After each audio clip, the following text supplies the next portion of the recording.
so hot, my desire blocks out the sun. I try to keep it in line, maybe I'm just not the one.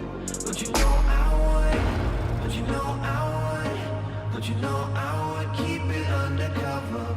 We could have each other, but you know I would, but you know I would only let you down. You know I'm gonna change. Things just don't stay the same no more, no more. You know I'm gonna break. You know I'm gonna break your fading heart. But it's over, it's over, it's over now.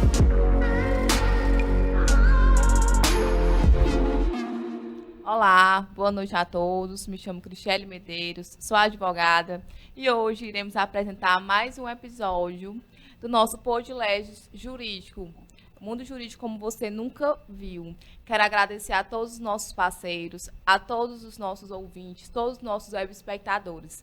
Hoje é o nosso primeiro episódio de 2023. Desde já agradeço a todos e desejo um feliz ano novo, um feliz 2023, com muitas realizações. Dr. Kennedy vai apresentar o nosso convidado de hoje. Boa noite a todos. Inicialmente, feliz ano novo para todos os nossos ouvintes e web espectadores. E mais uma vez, a doutora Cristiele acabou de dizer, o primeiro programa do ano, o 26º da nossa história. Tá? Esperamos durante esse ano contar com todos vocês e estamos aqui preparados para durante esse ano trazer mais informações de qualidade, como nós fizemos no ano de 2022 e graças a Deus tivemos um êxito. Está comprovado aqui o êxito pelo certificado de melhor do ano, aqui na cidade de Piripiri, e mais uma vez estamos aqui.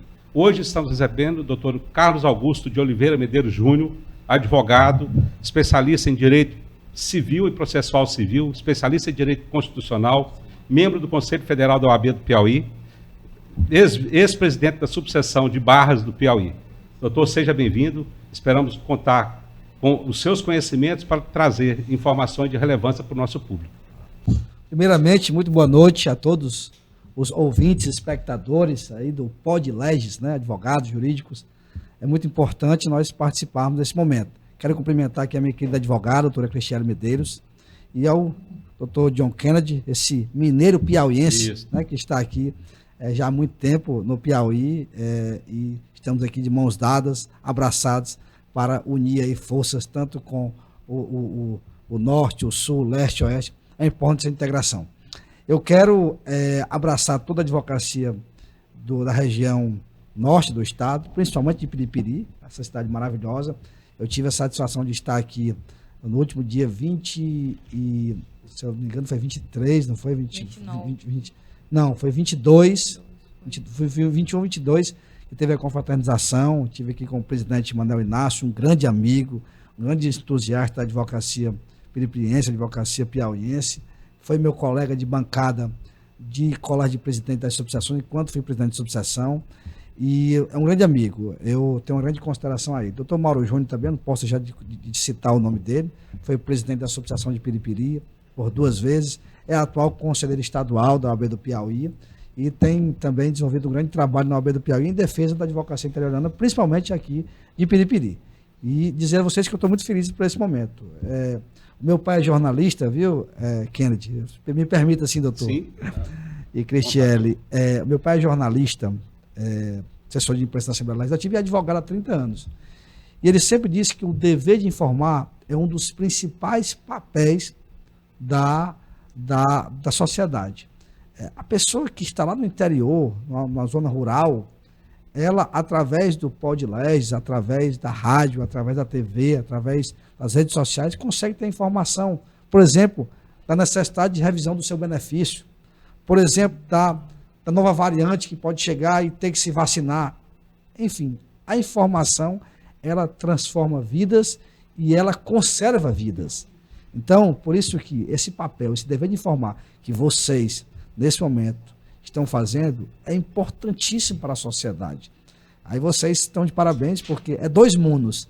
A advocacia, que eu sempre digo que o advogado e a advogada é a ferramenta social, o reconhecimento de direitos do cidadão e da cidadã, e o dever de informar, que leva a informação às pessoas para que ela possa possa desenvolver um país e trazer a pacificação social.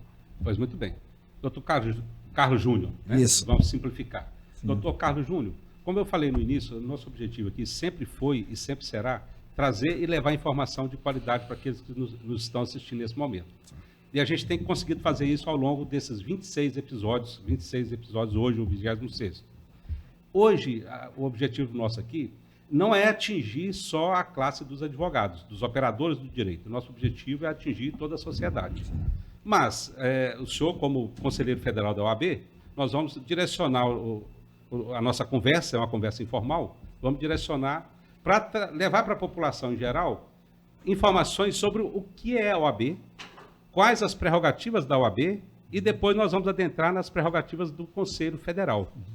O que o Conselho Federal representa dentro da estrutura organizacional da OAB.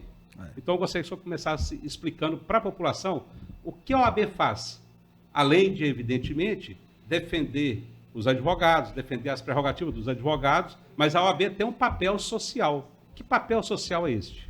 Bom, lá no Estatuto da Advocacia, que é a lei federal, Lei 8.906 de 1994, é bem clara que a função da OAB é a valorização da advocacia e defesa social. Nós temos, eu sempre digo, com devida vênia às outras instituições, mas a OAB é a instituição mais importante do Brasil. Ela tem um papel histórico na defesa da sociedade. Nós podemos aqui pegar aí, Cristiele, em 1963, quando, por exemplo, o presidente Jânio Quadros renunciou para que o João Goulart assumisse o comando, já que as Forças Armadas, a ditadura estava querendo eclodir, a OAB interviu junto ao Conselho Federal, foi às ruas e conseguiu garantir a posse, juntamente com os outros órgãos, evidentemente, de João Goulart, que foi eleito democraticamente pelo povo em 1960, junto com Jânio Quadros. Então, assim, é uma demonstração de defesa da democracia. Nós temos aí, em 1985, as diretas já. A OAB, além de ter aprovado uma moção junto ao Conselho Federal, foi às ruas, pintaram a cara e pediram as diretas já. É uma defesa da democracia, é uma defesa da igualdade, da fraternidade, do contraditório, da ampla defesa, dos princípios constitucionais que valorizam a vida, a pacificação social. Então, lato sensu, a OAB, doutor John Kennedy, tem um papel histórico importante na defesa da igualdade, da fraternidade, da democracia. E hoje ela luta incessantemente com isso. Nós temos aí, por exemplo, os últimos presidentes que foram impeachmentados, Collor de Mello, nós tivemos aí a presidente Dilma Rousseff, todos a OAB participou no sentido de legalizar o processo de impeachment. A OAB ela é a partidária, ela deve ser a política, ela deve ser. Nem sempre são. Infelizmente, no meio do pomar sempre tem as frutas podres, né? Isso é a realidade. Então, mas a OAB ela tem um papel apolítico, Cristiane. Ela tem que defender a sociedade e a democracia. E ela participou dos impeachments dando um parecer pela legalização do procedimento junto ao Congresso Nacional. Então, essa é a participação da sociedade inicialmente. O advogado, eu sempre digo e vou repetir, que é a ferramenta social do reconhecimento de direitos do cidadão e da cidadã. Por quê? Porque o advogado, a pessoa não vai à justiça se não for por meio do advogado ou da advogada. Ele não consegue reconhecer os direitos se não for por essa ferramenta. E aí eu trago um episódio de quando eu era presidente da Associação de Barras, quando eclodiu a pandemia, que tudo foi fechado, que não se sabia o que iria acontecer, os escritórios de advocacia também foram fechados pelos decretos municipais e estadual. Decreto estadual e decretos municipais. E eu, enquanto presidente da Associação de Barras, audaciosamente, a pequenina associação, recém-criada associação, eu, a contrassenso de algumas instituições do governo, requeri aos prefeitos municipais das cidades que colocassem a advocacia como atividade essencial para que seus escritórios pudessem abrir e funcionar. Qual era a argumentação, doutor John Kennedy? Era que o advogado, ninguém poderia requerer uma soltura de uma prisão ilegal se não fosse o advogado. Ninguém poderia requerer uma internação, uma UTI que tivesse lotada, se não fosse por meio de ordem judicial. Ou seja, o advogado, a advogada, ele resolve a vida da pessoa. Então, precisava que fosse decretada a essencialidade pelos decretos municipais, pelos prefeitos, para que os escritórios funcionassem, evidentemente, com todas as medidas preventivas que a OMS estava indicando, né? Uso de máscara, distanciamento, álcool gel, etc., para também não causar nenhum problema, né, de saúde pública. E os municípios, os prefeitos, infelizmente, fizeram vista grossa, abre aspas, ou seja, não sequer responderam ao ofício enviado pela subseção da OAB. E então, para demonstrar a força que a ordem tem e o compromisso social, eu, independentemente, doutor John Kennedy, doutora Cristiane, entrei com unidade de segurança em cada cidade, em Barras, em Esperantina, em Luzilândia, e no mesmo dia despachei com os juízes por meio de videoconferência. E daí, então, nós tivemos liminares concedidas, algumas no mesmo dia, outros 2 dias depois, obrigando os prefeitos colocassem nos seus decretos municipais a advocacia como atividade essencial. Ou seja, foi um marco da subseção de Barras para todo o Brasil. Eu recebi ligação do presidente da OAB de Brasília, pedindo, doutor, como foi isso? Me mande esse precedente, e mande a cópia do mandado de segurança para a gente poder usar aqui e pedir aqui no DF também. Ou seja, nós fomos referência em todo o Brasil, demonstrando a fortaleza que a OAB é e demonstrando o cumprimento real do seu papel com a defesa social. Então, os escritórios foram abertos, a sociedade pôde estar assistida pela advocacia e ainda nós, com o papel de gestor de ordem, assistimos todos os advogados que precisavam do seu pão de cada dia para se sustentar. E os escritórios foram abertos e aí, pasmem, uma semana depois, o governador do estado colocou no decreto estadual a advocacia como atividade essencial. Ou seja, fomos precursores e tivemos a coragem para agir para que pudéssemos assistir a advocacia e, consequentemente, a sociedade. Então, isso é um dos exemplos de como a OAB assiste a sociedade. À medida que ela fortalece a advocacia, esse profissional tão importante para o Estado de Direito, ele fortalece também a sociedade. Eu teria muitas coisas a falar da importância da OAB para a sociedade, mas isso é um dos exemplos que eu trouxe para dizer o quão importante é essa profissão para o povo brasileiro. E dentro da organização da OAB, qual a finalidade, quais as prerrogativas do Conselho Federal? Bom, vamos lá. Nós temos o Conselho, as subseccionais, que é as subseções, que são regionais. Eu sempre comparo elas com as prefeituras, né? Só que a prefeitura é por cidade, as subseções é por região. Nós temos, por exemplo, que abrange Piracuruca, abrange Pedro II, abrange Brasileira, abrange aqui Capitão de Campos. Nós temos até um conselheiro, né, que é de Capitão de Campos, doutor Antônio, né? Enfim, temos aqui um diretor que é o Arão aqui de Pedro II. Então, assim, nós temos a professora Ivonalda, que também foi vice-presidente, né, que é de Piracuruca, diretora da CRISFAP. Enfim, nós temos uma área de abrangência das subseções. E ela, ali ela pode agir enquanto OAB na circunscrição da subseção, certo? Agindo, evidentemente, sob a égide, sob o controle do Conselho Seccional. Aí vem o Conselho Seccional, que é o OAB do Estado, né? Cada Estado tem sua OAB, que tem a área de atuação na circunscrição estadual e tem suas atribuições do regimento interno, que é realizado de acordo com suas peculiaridades, porém, não podendo ultrapassar os limites editados pelo Regulamento Geral do Conselho Federal da OAB. E temos o Conselho Federal, né, que é composto ainda pelo presidente do Conselho Federal, vice, tesoureiro, secretário-geral e adjunto, e os conselheiros federais, que são os que elegem o presidente do Conselho Federal, certo? Nós temos essa organização, e aí o Conselho Federal ele age em âmbito nacional, certo? E é como se fosse uma competência remanescente. Existe o Regulamento Geral, que diz que o Conselho Federal tem suas atribuições, o Conselho Seccional tem um regimento interno, que segue o Regulamento Geral, e as subseções que seguem o regimento interno estadual, aquelas que não têm regimento interno. Aquelas que têm, como o PICOS, por exemplo, que é uma subseção grande, não é? Ela segue o seu regimento, evidentemente obedecendo os outros hierarquicamente superiores, certo? E os conselheiros federais, doutora Cristiane e doutor Kennedy, eles agem como uma espécie de conselheiros, de dar conselho às atuações da ordem, certo? Porque lá também tem as comissões, e eu tenho a honra de presidir a Comissão Nacional dos Juizados Especiais. E as comissões são órgãos auxiliares da presidência, ou seja, ele vai aí angariar os problemas, discutir os problemas e levar já no ponto com uma solução para o presidente nacional, que vai submeter à deliberação do Conselho Federal. E aí, cada estado do Brasil tem 3 conselheiros federais que têm as bancadas junto, lá em Brasília, no prédio do Conselho Federal. E eles deliberam, evidentemente, todo o assunto da advocacia brasileira. Lá, por exemplo, nós temos as 3 câmaras.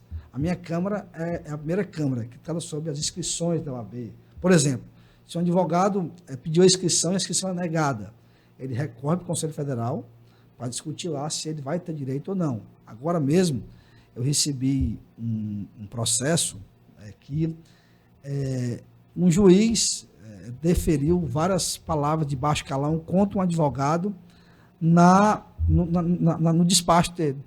O advogado foi a ele pedir um despacho, o advogado, o juiz, não despachou, passou 63 dias para despachar, e por conta disso a parte requerida, que era um Bassa-Injude, que hoje é Cisbajude, não encontrou ativos financeiros.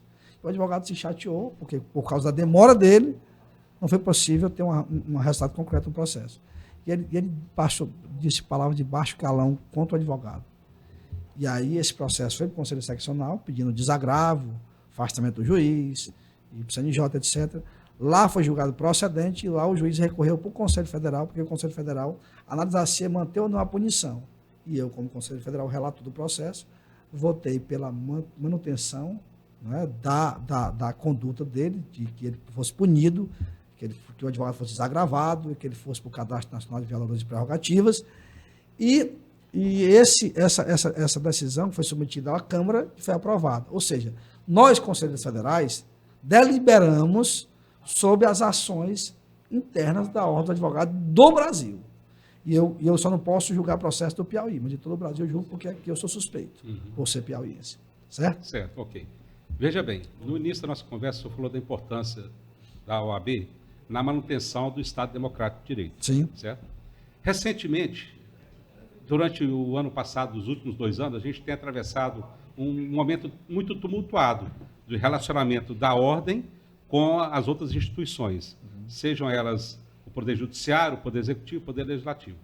Inclusive, no final do ano passado, por volta de novembro, algumas seccionais fizeram um requerimento ao Conselho Federal para que ele se manifestasse sobre algumas atitudes que vinham sendo tomadas pelo presidente do TSE, ministro Alexandre de Moraes, e que atitudes essas que, no entender dessas seccionais, feriam o Estado Democrático de Direito. Ele estava exacerbando as suas funções de ministro do TSE, inclusive como ministro também do Supremo Tribunal Federal, que ele é o presidente do TSE, mas é membro do Superior Tribunal Federal. Supremo Tribunal Federal. Então, algumas seccionais requereram um posicionamento mais firme, inclusive alegando que havia uma inércia do Conselho Federal em se manifestar a respeito dessa situação. O senhor tem alguma posição disso? O que houve, o que foi decidido lá no Conselho Federal a respeito dessa solicitação das seccionais? Olha, vamos lá. Foi submetido à discussão. A nossa deliberação foi no sentido de tomar qualquer medida necessária para a manutenção do Estado Democrático de Direito, seja ela contra ou a favor de ministro, ou presidente, ou quem quer que seja. Como eu disse no começo, a decisão tem que ser apolítica, mas veja bem, eu sou conselheiro federal da OAB e represento o Estado do Piauí. Eu sou um voto entre os 81 votos. Então, assim, é muito dificultoso para mim emitir uma opinião de que o Conselho Federal disse isso ou aquilo. Eu prefiro me manifestar como advogado, certo? Não como conselheiro da OAB, como advogado. Como eu disse, a OAB ela deve ser uma instituição apolítica que deve tomar decisões democráticas e imparciais. E a minha posição sempre, Dr. John Kennedy e Dr. Cristielli, é sempre pela imparcialidade, pelo respeito, pela democracia. E, infelizmente, é bom que se grave bem isso que eu vou falar, é importante. Cavadíssimo. Eu tenho sempre uma posição muito relevante nesse sentido. E por conta disso, às vezes, sou rechaçado, por conta da posição imparcial em defesa da democracia. Nós temos que começar a nutrir a democracia, Cristiane, da nossa casa, da nossa ordem, da nossa instituição. As ações internas devem ser munidas de democracia. O que eu estou querendo dizer com isso? É porque se lá dentro nós não temos democracia, como nós vamos pregar a democracia lá fora? Se lá dentro nós não temos igualdade, como nós vamos pregar a igualdade lá fora? Se lá dentro não temos decisões firmes, ímpares e coerentes, como é que nós vamos cobrar isso dos outros? Então, assim, a minha posição é sempre contra os conchavos políticos. A minha posição sempre é contra os conchavos políticos. Minha posição sempre é contra o trocadilho de favores. A minha decisão é sempre pela ideologia. Nós sentamos naquela cadeira de conselheiro federal para representar a advocacia brasileira, sobretudo a piauiense. Nós não podemos, de forma alguma, baixar a cabeça para qualquer favor político interno. Nós temos que ser exemplo para a advocacia e para o povo brasileiro. Eu sempre digo que o promotor defende a lei, o juiz ele defende o Estado, mas o advogado defende o povo brasileiro. Para ele defender o povo brasileiro, nós temos que dar exemplo interno dentro da ordem. Nós não podemos ter conchavos. Eu quero que isso seja amplamente divulgado, viu, Cristiane? Com certeza. Porque, como diz o JK, que é de tamanha importância. Deus poupou-me do sentimento do medo. E como eu não tenho intimidação por ninguém, nem sou intimidado, eu sempre procuro ter um posicionamento bem duro. E é por isso que eu saí de Esperantina de Barras, uma associação com 100 advogados na época, para estar lá no Conselho Federal. Porque eu tive posições firmes, coerentes e sem intimidação. Então, não é admissível que tenhamos, por exemplo, desembargador, ministro colocado pelo 5º Constitucional através de conchavos políticos, de favores. Os votos têm que ser por ideologia. E essa ideologia ela deve permanecer. Eu, Dr. John Kennedy, pregarei isso enquanto tiver microfone para falar, enquanto tiver força e enquanto estiver vivo e de pé. Para calar a minha boca, para você me matar. Então, eu não admito, Cristiane, qualquer tipo de conchavo político dentro da Ordem dos Advogados do Brasil. Troca de cadeiras, favores políticos externos. O que queriam fazer na OAB agora, nessa última eleição era, Dr. John Kennedy, fazer um puxadinho de político dentro da OAB. Nós não admitiremos isso de maneira alguma. Eu sou advogado privado, não tenho um contrato público, não recebo qualquer recurso público e vivo dos meus honorários que eu recebo no meu escritório. E por conta disso, sei da dificuldade da advocacia e sei da seriedade que nós devemos ter para que nós tenhamos credibilidade para com nossos clientes. E isso tem que começar do nosso escritório, da OAB, nas nossas ações. Por isso que eu defendo, como advogado, de forma veemente, e nos meus discursos como conselheiro federal, a ideologia, a imparcialidade e a expulsão dos conchavos políticos, da troca de favores. Presidente da OAB, conselheiro federal, não é pai de nenhum advogado para mandar que eles façam as coisas. Nós somos empregados da advocacia, mesmo sem remuneração, mas nós somos empregados da advocacia e devemos trabalhar para que mantenha a seriedade. Certo? É porque a OAB é um órgão muito sério. Sim. O senhor citou a atuação da OAB durante o período de 63, 64, até a redemocratização do país em 1985. Sim. A OAB sempre foi respeitada, sempre houve o respeito, principalmente nessa época, foram 20 e poucos anos de exceção que nós vivemos, a OAB sempre teve respeito. Você, ao pesquisar informações, jornais, publicações da época, a OAB sempre esteve presente, ela nunca se absteve de se manifestar em defesa do Estado Democrático de Direito. E de certo tempo para cá, a OAB passou a ser muito criticada, não só pelos advogados, mas pela sociedade como um todo. Juristas renomados, reconhecidos, condenando a OAB pela sua falta de participação, pela sua falta de atitude diante de situações que foram criadas nos últimos anos. E essa situação é que trouxe a necessidade, a gente sentiu a necessidade justamente de trazer uma pessoa como o senhor para esclarecer esse posicionamento da OAB, tá certo? Então, essa situação é uma situação que precisa ser melhorada. A imagem da OAB, ela ficou queimada, entre aspas. As pessoas, a sociedade civil em geral, representada muitas vezes por sindicatos, associações, por meios de comunicação, enxergaram a OAB, enxergam a OAB hoje, enxergam de algum tempo para cá, como uma instituição que perdeu a sua essência. Eu acredito, o senhor concorda comigo, porque isso aí é fato. Todos os dias você, ao analisar, ao estudar, ao pesquisar, você percebe isso. Então a OAB ela precisa tomar atitudes que façam com que ela recobre e recupere esse respeito que ela sempre teve.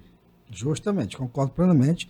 E esse exercício tem que ser diário, tem que ser alimentado, tem que ser encorajado. Se nós não encorajarmos as pessoas a fazer isso, nós continuaremos na mesmice, no conchavo, na mentira, na coleguice, no jogo de interesse, na troca de cadeiras, que é o que tem feito do começo até hoje. Mas o senhor sente lá no Conselho, o senhor sente essa disposição da OAB de se posicionar diante dos fatos de uma forma mais firme e que possibilite essa reconquista da...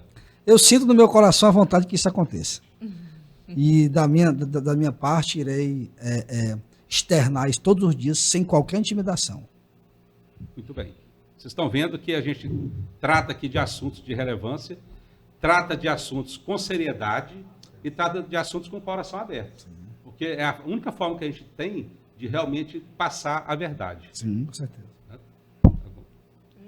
Algum posicionamento da senhora? Não. Pois bem, o senhor, como especialista em direito constitucional, certamente enxerga os acontecimentos de uma ótica especial, né? Porque quando você estuda, você passa a ter um olhar diferente em cima dos fatos.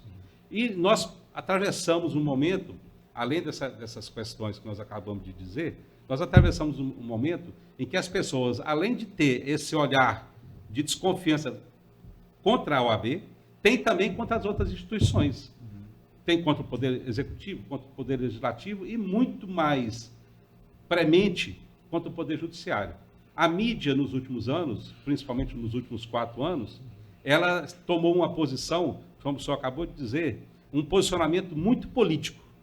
E a mídia, as mídias tradicionais, a imprensa em geral, ela deveria ter um posicionamento, como o senhor disse, apolítico, imparcial, noticiar os fatos como eles são.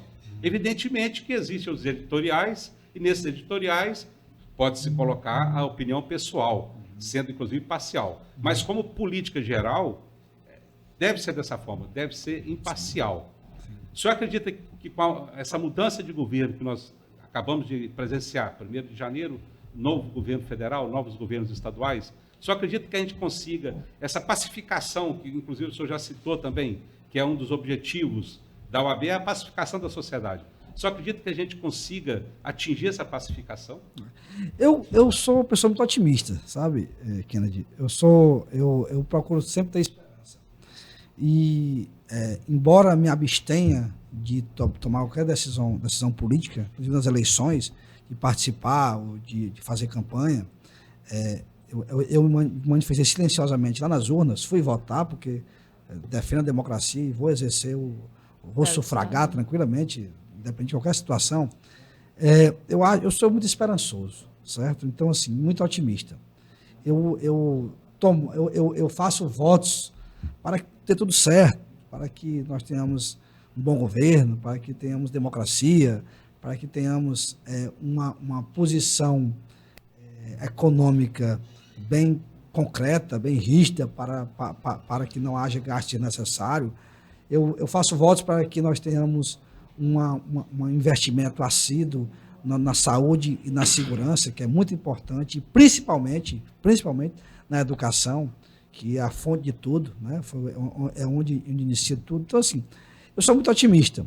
E como OAB, eu só faço o compromisso à sociedade de fiscalizar e tomar todas as medidas coerentes para que afaste qualquer ato de corrupção ou qualquer ato que esteja contra os interesses sociais. Eu acho que isso é que é importante. Eu como advogado, como OAB, eu devo abraçar o que é bom para a sociedade e seja lá quem for que esteja ao nosso lado e queira trabalhar em prol da sociedade, nós devemos encampar essa luta. Doutor, quais as maiores dificuldades que você teve para exercer essa função de conselheiro federal? O preconceito. Vamos lá. Foi uma boa pergunta, Cristiane. Eu quero pedir licença a vocês para falar um pouco da minha história. Eu fui vice-presidente da associação, recém-criada Associação de Barras, em um mandato tampão de 8 meses. Fui candidato a presidente, ganhamos as eleições e fui presidente aos 3 anos de mandato. Presidente da Associação de Barras, cidade com 100 advogados, pouquíssimos, né? Nós temos em Piripiri aqui mais de 500, por exemplo. Né? Quase 500, né? Quase 500 aqui. E Piripiri e Barras, inclusive, foi desmembrado de Piripiri. E logo depois criou-se Esperantina, que foi desmembrado de Barras. E eu, enquanto presidente da Associação de Barras, quando eu me lancei candidato a presidente da OAB do Piauí, fui muito criticado.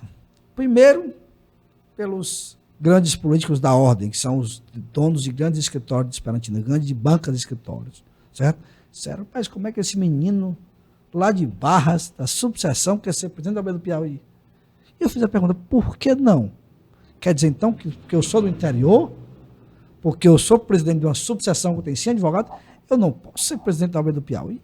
Será que a advocacia do interior não pode gritar por um protagonismo?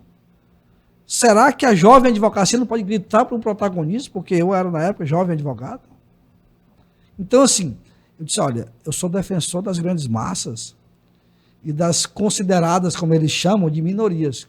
Eu não chamo minorias, mas eles consideram minorias. Eu disse, e eu tenho voz para gritar e para discursar e de dizer à grande advocacia militante do dia a dia o que é ter na OAB um advogado que sabe quais as necessidades do dia a dia da advocacia.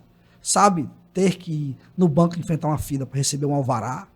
Sabe o que é você ir para uma secretaria despachar um processo para poder receber o seu dinheiro logo. Sabe o que é você estar numa audiência no dia a dia. Ou seja, esse advogado do interior.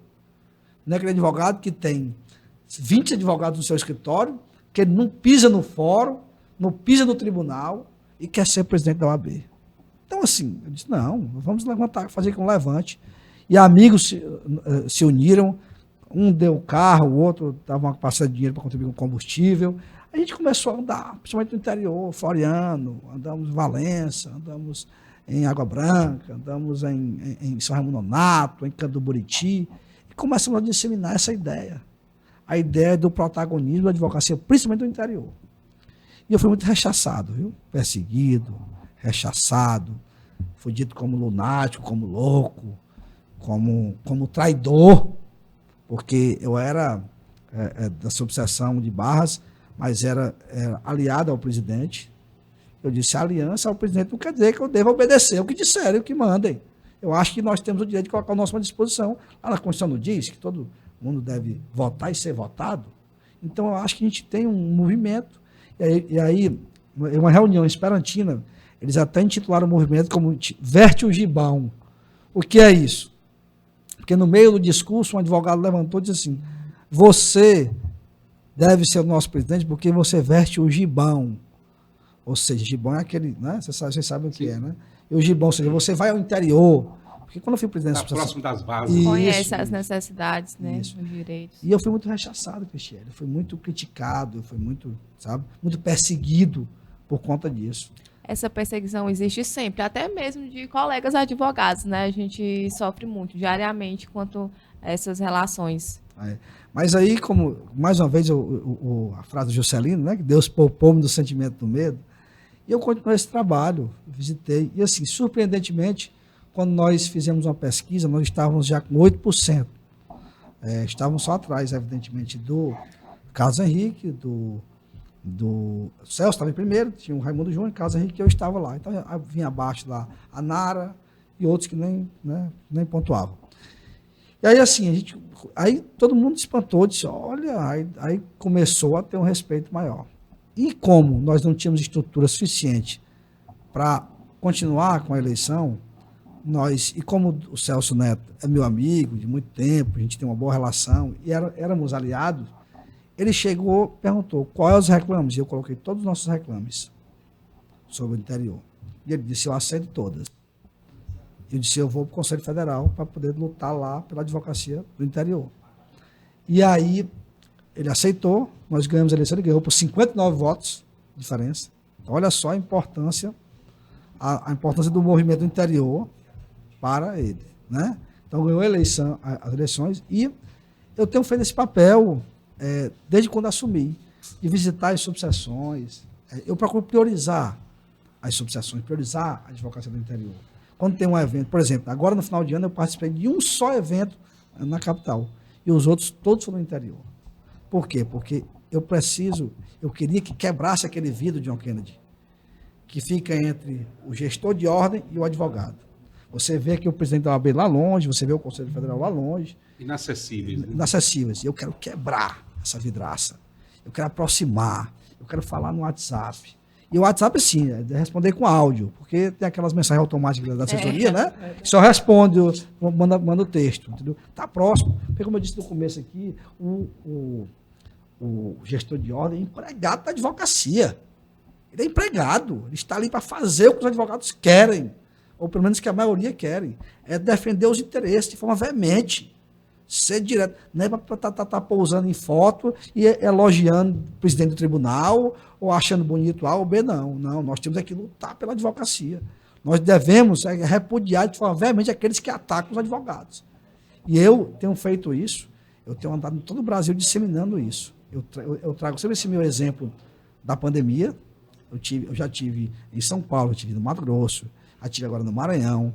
Ou seja, eu tive todas as seccionais e subseções disseminando esse entendimento. Inclusive, eu já estou sendo até objeto de nova perseguição por conta dessas minhas andanças, mas eu não vou parar. Aos que me perseguem, eu aviso, eu não vou parar. Desistir nunca. Eu não vou parar. Só se me matarem. E até me matar é difícil. Entendeu? Então, eu não vou parar. Muito bem. Voltando para a Constituição.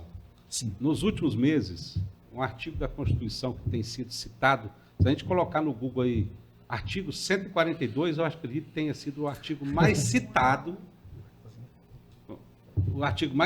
da Constituição nos últimos meses, artigo 142. E, logo após o segundo turno das eleições,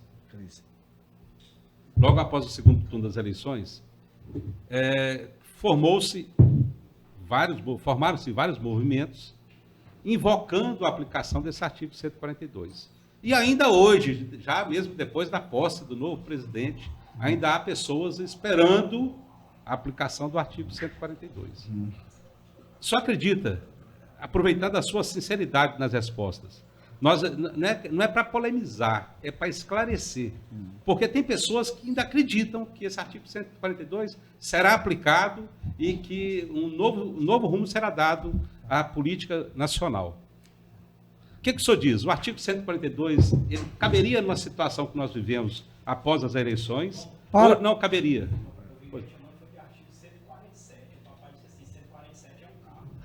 Era o artigo 147. Para ficar mais claro para a população que nos assiste, leia o artigo, abre o artigo e leia o artigo para a população saber o que é que se trata. Ou então, eu estou no celular. Qual O último. Penal, né? Porque meu tudo é penal. Bota o artigo aí, gente. Porque é interessante, doutor, mesmo pessoas que têm uma certa formação, continuem invocando o artigo e esperando, tentando encontrar uma tábua de salvação por uma situação que já está consolidada. O senhor falou de eleição em OAB, eleição para o Conselho Federal, eleição para seccionais, das subseções, né? Esse processo, toda eleição, todo processo eleitoral, Artigo 140. Sempre tem Lê. mais que ele fala. 142 da Constituição Federal. As Forças Armadas, constituídas pela Marinha, pelo Exército e pela Aeronáutica, são instituições nacionais permanentes e regulares, organizadas com base na hierarquia e na disciplina, sob a autoridade suprema do Presidente da República e destinam-se à defesa da pátria, à garantia dos poderes constitucionais e, por iniciativa de qualquer destes, da lei e da ordem. Este é o artigo 142 da Constituição Federal. Pronto. Quer comentar ou eu posso não, começar? só fazer um pequeno Termine, comentário. termine. É para que as pessoas entendam que a legislação, toda lei, ela está sujeita a interpretações. E muitas vezes as interpretações são feitas ao bel prazer daquele que interpreta. E existem as interpretações que são majoritárias, que são aceitas como as interpretações mais corretas. Então eu gostaria que o senhor comentasse e esclarecesse. Esse artigo seria aplicado, não seria? Como que seria? Olha, vamos aqui esclarecer a situação. A minha opinião pessoal como advogado. Sim, é isso que nós queremos. Bom, vamos ver. Nós temos a Constituição Federal, que está no topo da pirâmide hierárquica, que rege todo o ordenamento jurídico e que, evidentemente, deve ser seguida, não só ela, mas as outras leis infraconstitucionais. Certo? Ok. Nós temos, a própria Constituição diz que nós temos os poderes executivo, legislativo, judiciário, harmônicos, independentes, sistema federativo, cada um com sua função. Certo? Nós tivemos um processo eleitoral agora, como todos os outros. Votação, urna eletrônica, primeiro turno não passou, teve o segundo turno, as pessoas foram às ruas votarem. Isso é o processo eletrônico. E nós devemos acreditar no processo eleitoral. Vamos acreditar. Porque se nós não acreditarmos, por exemplo, na decisão do juiz daqui de Piripiri, ou não acreditar, por exemplo, a gente passa a ter um caos. Você não vai buscar mais a justiça porque você não acredita. Então, você deve acreditar. Então, assim, eu acho que para nós o processo eleitoral ele foi cristalino, ele foi limpo, ele foi correto, certo? Se houve ilegalidade no processo eleitoral, existe a Polícia Federal, existe o Ministério Público, e existe para o Poder Judiciário para julgar, para investigar, e o Poder Judiciário para julgar, através do Supremo Tribunal Federal, através dos juízes eleitorais, etc. Ou seja, aí, se constatado for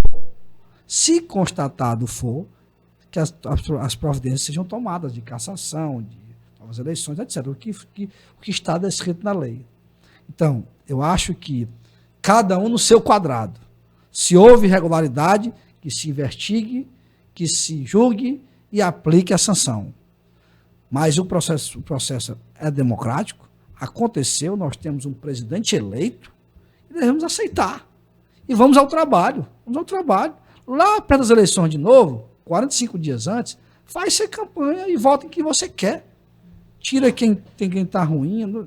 E se tiver alguma ilegalidade, algo que está, digamos, injusto, vamos lutar para que o Congresso mude.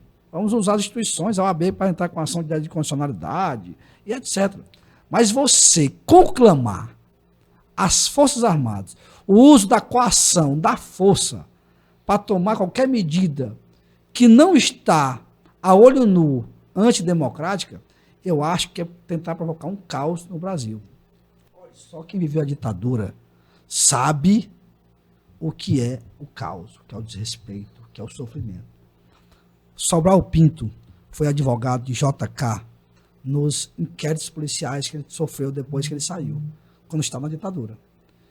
E ele respondendo no IPM, o Juscelino Kubitschek, que era ex-presidente da República, coronel da Polícia Militar Mineira, estadista respeitadíssimo, construtor de Brasília, médico, etc, estava sendo interrogado quando o Sobral Pinto interviu em uma das perguntas que foi feita. E o coronel disse assim: você não deve se meter no interrogatório. Ele disse: eu sou advogado dele. O Sobral Pinto disse: e o coronel, eu não permito advogado no IPM, sai daqui. E se o advogado não saísse, ele ia ser preso. Vocês imaginam aí, se o advogado não tinha moral para defender qualquer cliente, imagina um cidadão comum não poder se manifestar, não poder ir às ruas. Então, assim, conclamar as Forças Armadas para usar coativamente, para tentar, digamos, impor uma posição ideológica partidária, eu acho muito perigoso para a nossa população. Ah, Carlos Júnior, mas na posse de JK em 1960, o general Augusto, o Humberto Teixeira Lott, colocou os caminhões-tanques em frente ao pé do Café Filho para ele não ir reassumir para poder dar posse ao JK. O Juscelino foi eleito pela população. O que as Forças Armadas fizeram foi garantir a democracia. Como é que vai explicar à população que as Forças Armadas, nesse momento, vão impedir que o presidente assuma para colocar um que perdeu a eleição? Alegando que houve uma fraude, etc. e tal. Pois se houve a fraude, comprovem a fraude. Porque a justiça, a polícia e a justiça, e o Poder Judiciário estão no ponto para fazer cumprir, aplicar sanções a quem agiu com ilegalidade. E retornar e fazer. É isso que é a democracia, esse é o sistema federativo. Nós temos que respeitar. Quem perdeu a eleição, perdeu. Perdeu e agora vamos governar. Quem ganhou, ganhou. Acabou a democracia. Então, esse artigo, conclamação das Forças Armadas, não é cabível para esse momento, não é aplicável nesse momento, na minha opinião. Pois muito bem. Independente da... Não, pode, depois eu continuo. Sim, é justamente isso que eu queria. É que as pessoas entendessem exatamente a posição que o doutor Carlos Júnior acabou de explanar muito bem. As Forças Armadas elas têm o seu papel constitucional.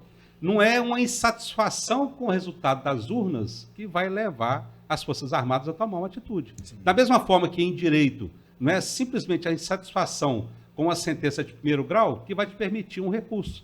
Você tem que fundamentar. Não é só, eu não gostei, não fiquei satisfeito, não vou recorrer. Não é dessa forma. Então, infelizmente, perdeu-se. Infelizmente, a democracia tem que triunfar. Sim. E como o doutor Carlos Júnior acabou de dizer, o papel de quem perdeu daqui para frente é fazer a oposição. A oposição ela é tão essencial no processo democrático Sim. como aquele que está governando. Sim. A oposição, ela dentro do seu peso, ela pode levar, inclusive, quem está na situação, quem está governando, a tomar medidas distintas daquela que ela deveria tomar, que ela gostaria de tomar, em respeito à força da oposição. Então, em nome da pacificação da sociedade, vamos retornar para casa e vamos deixar o barco correr e, como o senhor disse, preparar que daqui a 4 anos tem mais, e daqui a 4 anos o processo democrático estará firme e mais vigoroso. E com isso a gente pode fazer valer os seus pontos de vista. O senhor foi muito feliz no que você falou. Eu concordo plenamente. Eu acho que nós devemos aí fortalecer a democracia fazendo a oposição, se for o caso. Quem é a oposição, evidentemente. Porque a oposição, a crítica, ela constrói. Ela é importante, porque às vezes o gestor não está vendo e a oposição critica e dá certo. E os dois ganham os louros. A oposição criticou e deu certo. Foi ela que criticou. E a situação foi lá e fez. Que bom. Então, assim, é importante essa oposição. E o importante mais ainda, é as instituições darem exemplo e fortificarem a disputa.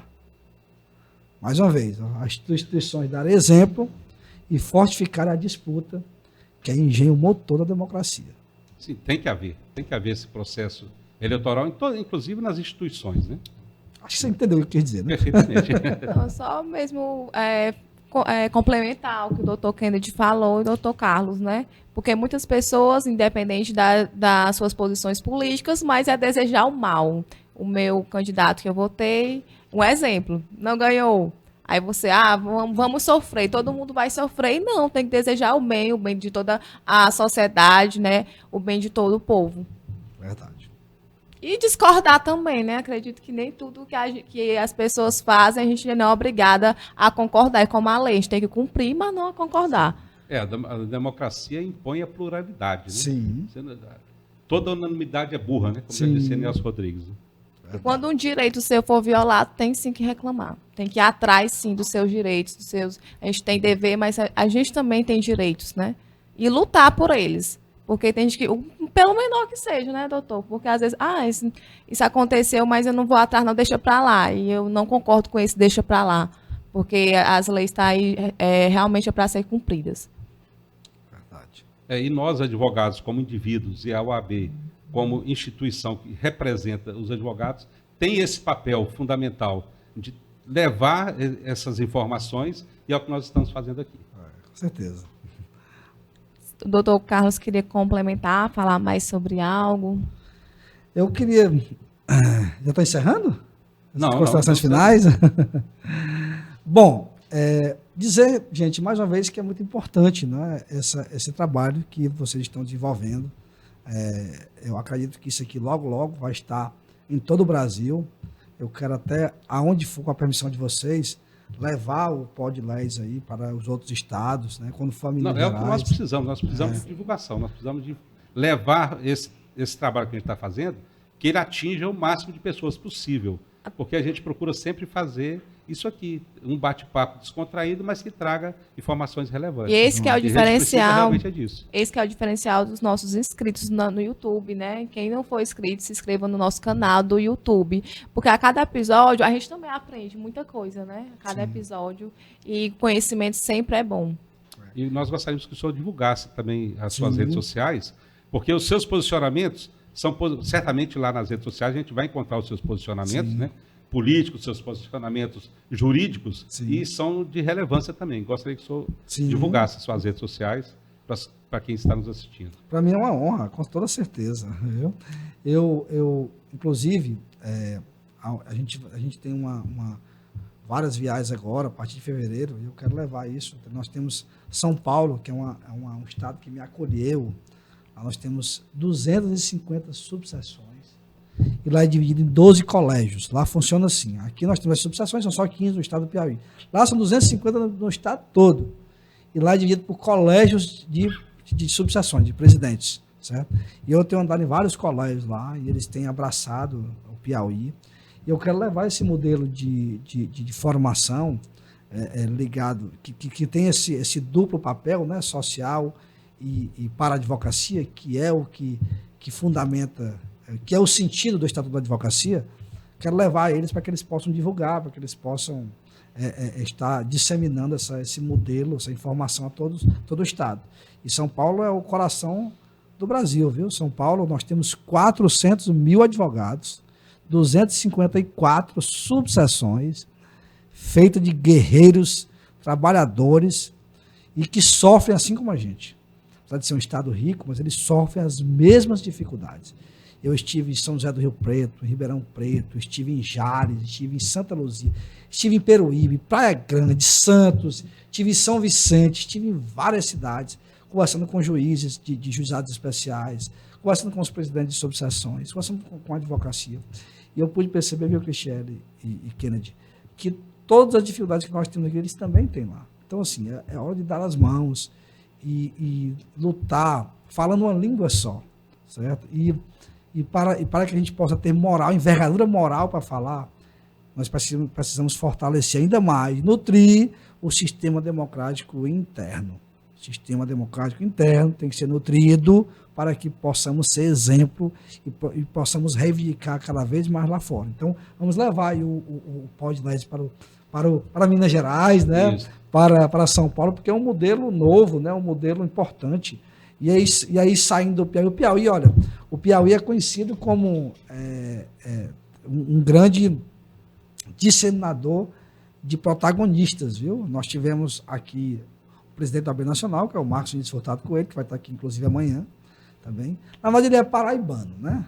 Aliás, ele é maranhense, ele é de Paraibano, Maranhão. Mas ele veio já pequeno para o Piauí, já se erradicou aqui, é cidadão piauiense, tem um escritório em Teresina, então o Marcos Vinícius é conhecido como piauiense, certo? Embora seja nascido no Maranhão. Mas lá temos Evandro Lins e Silva, enfim, temos aí o Cássio Nunes, né, no Supremo Tribunal Federal, nós temos nomes, temos agora a Aliana, que foi ministra, né, e postar ministra do TST. Nós temos nomes importantes que fazem a diferença. Sim, ministros. Justamente, temos um ministro, né, o Wellington Dias, ex-governador, ministro do Desenvolvimento Rural. Tivemos o Ciro Nogueira, ministro da Casa Civil. Então, assim, o Piauí É um celeiro. é um celeiro, Inclusive, justamente. o Piauí levou um governador de Minas Gerais. Sim. Nós tivemos um governador, me esqueci agora o nome dele, Francelino Pereira. Foi, né? Piauiense governou Minas Gerais. Olha aqui. E o Ibanez, né, que é Governador do governador do Distrito Distrito Federal. Federal. Então, assim, nós temos o Piauí aqui é um dissipador de conhecimento, né, de Destaque. grandes nomes, destaque. Então, vamos continuar fortalecendo isso. Nós só precisamos ter cada vez mais coragem, certo? E abraçar a ideia. Sim, o senhor falou em coragem e um pouco antes o senhor falou em regime democrático interno. Quando é que nós vamos atingir a plenitude democrática na OAB com a votação direta para o Conselho Federal? Sim, isso é democracia. Democracia se faz com voto direto e não por representatividade. Eu sempre defenderei a manutenção do ideal democrático. Sempre defenderei a igualdade, entendeu? Mesmo que às vezes sejam tratados os iguais igualmente, os desiguais desigualmente, como dizia Aristóteles, nosso grande justo filósofo. Olha, para acontecer isso, é preciso que haja uma lei, modificação da lei do Estatuto da Advocacia no Congresso Nacional. Para isso, é preciso que os estados se mobilizem nesse sentido. Para isso, é preciso que haja um consenso da maioria. Eu acredito que deva permanecer esse ideal democrático, eu acredito que deva estudar a possibilidade de voltar a ser eleições diretas, né, pela advocacia, mas que sejam iguais, né? Nós temos aqui, por exemplo, 400 mil advogados em São Paulo. Nós temos 21 mil no Piauí, 15 mil ativos. Então, assim, nós temos que ter só cuidado para que não haja uma desigualdade na votação, certo? Foi o que eu disse lá em São Paulo agora, nessa última ida. Eu disse, olha, mudar o sistema de votação somente para eleger um presidente de São Paulo, não contem comigo. Não contem comigo. Agora, se houver um consenso das seccionais, das subseções, se tiver aí uma maioria dos conselheiros federais nesse sentido, para que mude a votação, para que haja uma igualdade de fato, contem comigo. Como eu disse, eu sempre defenderia a democracia. Muito bem. As suas redes sociais. Carlos jr.abpi. Essa rede social, nesse endereço foi criado na época da campanha e permaneceu, né? Então, carlosjr.abpi. Levando sem o Piauí no coração. Muito bem. Como nossos ouvintes, web espectadores, eles puderam observar aqui, no caso do Dr. Carlos Júnior, o calado não vence. O calado não vence. Tem que buscar, né? Sim, com certeza. Eu acho que nós temos que nos manifestar, reivindicar, revolucionar, requerer, pedir. Não podemos ter medo do não. Então, mostra que você não veio a esse mundo à toa. Sim, com certeza, é verdade. Ser advogado, né? Para ser advogado, você tem que ser um pedinte, você tem que requerer, você não pode ter medo do não, você não pode ter medo da negativa. Tem que acreditar nas causas, né? Vai estar nas causas, com certeza, que vai dar certo, que vai conseguir. Antes mesmo de me tornar advogada, como estudante de Direito, eu sempre gostei de estar participando dos eventos da OAB, né? Sempre tive a OAB como a minha casa. E como na nossa casa, a gente quer que a nossa casa esteja limpa, esteja organizada, assim eu quero que a OAB também esteja, né? E como advogada, eu sempre busco estar junto da OAB, estar junto, para me participar de perto. Porque eu vejo alguns colegas, eu não gosto de estar participando, não gosto de ver. Não, eu acho que é muito importante o advogado, sim, participar. Com certeza, o advogado, a fala de um advogado, ele vale muito, né, perante a sociedade. Então você deve se manifestar sim, você deve reivindicar sim, e deve ir para dentro da OAB, porque é o seguinte, vamos lá. Muitas vezes eu posso reivindicar, eu posso falar, eu posso criticar, eu posso me manifestar, mas uma andorinha só não faz verão. Então nós temos que ter. Quando Getúlio Vargas assinou o decreto criando a OAB, em 1945, se eu não salvo engano, me corrija se eu estiver errado, viu, nas datas, mas em 1945, a justificativa de criação foi justamente essa, para que os advogados se fortaleçam em uma união. Pronto. 18 de novembro de 1930, foi criado aí a OAB, Getúlio Vargas. Então, justamente essa, para que ele pudesse fazer uma junção dos advogados para que a União criasse uma força para que o que fosse requerido valesse, não é? Então, por isso que essa foi a justificativa. Então, vá para a OAB, participe das comissões, participe dos eventos. Às vezes você diz, mas é só uma palestra. Vá à palestra, faça volume e mostre que os advogados estão unidos. Quando eu fui presidente de subseção de Barras, o que é que eu fiz? Lá em Madeiro, por exemplo, cidade de Madeiro, pequenina Madeiro, tinha 5 mil habitantes, lá só tinha 4 advogados. E teve um dos advogados que eu convidei para presidir uma comissão. Na época, subcomissão, hoje comissão da subseção. E eu disse, olha, doutor, eu vou lá na OAB, mas não, vamos fazer aqui uma presidência itinerante. Eu vou lá na sociedade nomear lá. Eu quero só que você organize a Câmara, dê um jeito de colocar os vereadores, o prefeito lá dentro, conselheiros tutelares, delegado, quem for de autoridade, e chamar a população. Coloca uma banda de música na porta, tocando, e bote um carro de som na cidade, dizendo que a OAB está lá. Aí eu convoquei os colegas da subseção, foi aí os carros da OAB, juntava todo mundo e ia. Fizemos um grande evento na pequenina Madeira. Chamamos a imprensa da região, certo? Fizeram a cobertura naquela pequenina Madeira, aquela cidadezinha, no modo de dizer, comparada às outras maiores, mas é uma cidade de um porte elevado. Mas aquela pequenina Madeira estava lá, um evento grandioso, e a OAB estava lá presente, lá dentro, para assistir 4 advogados, para nomear um advogado como presidente da comissão.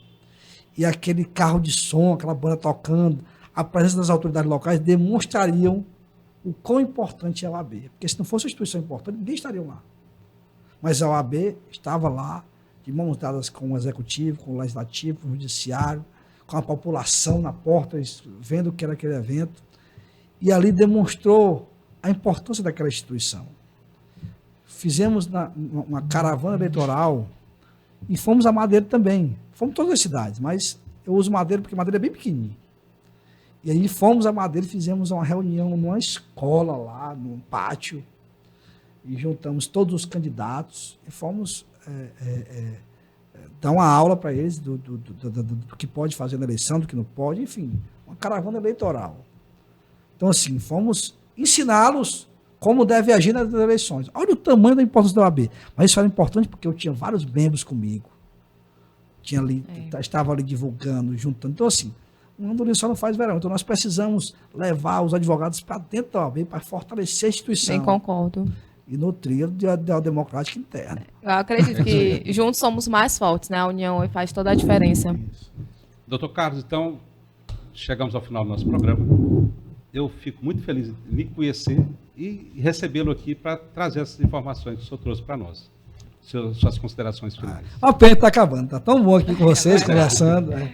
Bom, eu quero inicialmente, mais uma vez, parabenizá-los do trabalho social que vocês estão fazendo. Como eu disse, levar a informação é sinônimo de desenvolvimento social. Então, continuem, terão todo o meu apoio, o que precisarem. O que eu não puder ajudar, eu vou correr atrás para ajudar. Então, contem sempre comigo. Eu quero que vocês me deem o prazer, a satisfação de participar, de estar aqui junto com vocês. Com certeza. Dizer que eu fiquei extremamente à vontade, apesar de a gente ver aqui do conhecimento. Na própria oratória, a gente já percebe o conhecimento do Dr. John Kennedy, esse mineiro piauiense, viu? E, assim, confesso que quando a gente está assim na frente de uma pessoa que é bem letrada, inclusive na fala, a gente fica um pouco tímido. Mas você, vermelho. Aí você me deixou bem à vontade e eu quero lhe agradecer, viu, pelas perguntas, pela condução. Então, assim, obrigado, parabéns, seja mais uma vez muito bem-vindo ao nosso Piauí, que é um estado maravilhoso e que precisa que traga cada vez mais reconhecimento aí de fora, é muito importante. E aqui, da Cristiele, que é essa... Eu sempre digo, Cristiele, assim, que a mulher, ela é o pilar de sustentação moral e intelectual de qualquer casa. Eu acho que não teria o brilhantismo aqui, doutor Kennedy, se não tivesse você. Essa mulher que organiza, que dá o toque aqui do livro, do microfone, da placa. Enfim, eu acho que isso aí faz com que engrandeça e brilhante o momento. Então, a mulher é sempre importante. E você, eu percebi aí, na forma tranquila que você fala, falando um pouco, mas as poucas palavras bem coerentes, bem diretas. Então, assim, isso com certeza brilhantou esse momento. Isso é importante para a informação, isso é importante para a advocacia, então eu quero aqui em alto e bom tom agradecer você também, parabenizar e dizer que esse trabalho que você está prestando para as mulheres da sociedade, para as advogadas, é muito relevante e será extremamente reconhecido num breve período, logo, logo. Obrigada. Tá bom? E dizer que estou à disposição, convidar vocês para ir a uma sessão do Conselho Federal. Todo mês essas sessões são em Brasília, é segunda, terça e às vezes de quarta também. Esse mês de fevereiro as sessões será 6 e 7, né? Segunda e terça de fevereiro. Todo mês tem as sessões, nós já temos os calendários de todas as sessões. Então, convidar vocês a outras sessões irem, acompanharem, assistirem a sessão, verem as discussões. Eu me comprometo a levar vocês a conhecer todo o Conselho Federal, tanto a parte administrativa, como a parte judicial, como a parte procedimental interna, como a parte de funcionamento antiga, museu, etc. Enfim, a história da OAB, eu me comprometo, porque acho que vai ser muito importante. Eu agora estou recebendo, todo mês está indo um presidente de subseção, o Manuel Inácio acho que vai esse semestre, o presidente de Campo Maior já foi, o presidente de Floriano já foi com a gente, o presidente de Esperantina vai agora, nesse de fevereiro, enfim, nós queremos levar o interior, as subseções, para dentro do Conselho Federal. Eu vou receber duas presidentes de subseção de São Paulo agora, que elas vão lá, vão fazer uma reunião lá com o presidente Simonetti, enfim. A minha intenção é trazer o interior para dentro do Conselho Federal, para gritar e para reivindicar os seus reclames, que não eram assistidos por conta de uma inércia espontânea, digamos que seja espontânea, natural pela distância, certo? Mas a gente indo até lá, a gente vai contribuindo com eles até para ter esse contato, certo? Porque o presidente de subseção, acho que para ele ver o presidente nacional era uma coisa inédita, mas eu quero fazer isso, já tenho feito isso todo esse ano e quero fazer isso para que a gente possa estreitar os laços, para poder reclamar lá dentro e trazer soluções, tá certo? Muito obrigado. A gente que agradece a sua presença. Abraço à população piripiense, a toda a advocacia piauiense, toda a advocacia do Brasil. E que Deus abençoe a todos. E o povo de Barras. Pois, mais uma vez, obrigado por quem nos assistiu hoje. Na semana que vem tem mais. E não se esqueçam, inscrevam-se, assinem, ative o sininho, né? E ajude a divulgar o Podleges aí pelas redes sociais. Agradecer os nossos parceiros, Vitória Barroso Turismo, Mar de Pedras, Pizzaria Predileta, DC Energia Solar, Pré-Moldado Sena, Online Telecom, Crispap e Conserva Empreendimentos. Meu muito obrigada.